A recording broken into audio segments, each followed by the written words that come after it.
അങ്ങനെ കേക്കൊക്കെ മുറിച്ച് കഴിഞ്ഞ് നെക്സ്റ്റ് ഐറ്റം ഫുഡ് അടിയായിരുന്നു കേട്ടോ. ബർത്ത്ഡേ ആയതുകൊണ്ട് തന്നെ ഞാനങ്ങനെ ഒന്നും ഉണ്ടാക്കിയിട്ടുണ്ടായിരുന്നില്ല. പിന്നെ ഇപ്പോൾ ഹെൽപ്പിന് ആരുമില്ല കേട്ടോ, ഞാൻ തന്നെയാണ് തനി കുക്കിങ്ങൊക്കെ ചെയ്യുന്നത്.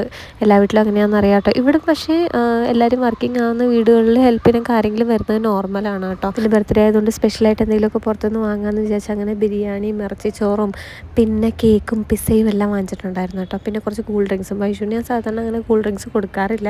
പിന്നെ ഇതിപ്പോൾ ഒരു സ്പെഷ്യൽ ഒക്കേഷൻ ആയതാണ് കഴിച്ചോട്ടെ എന്ന് വിചാരിച്ച് അങ്ങനെ കൊടുത്താൽ കേട്ടോ.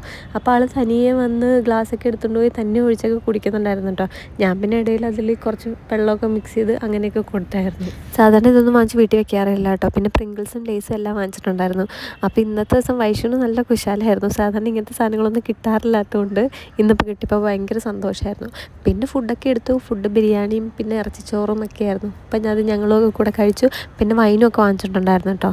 അപ്പം അങ്ങനെ എന്തിനാണ് പറയുന്നത് സുഹൃത്തുക്കളെ, വളരെ നന്നായിട്ടൊരു ബർത്ത്ഡേ അങ്ങോട്ട് ആഘോഷിച്ചു.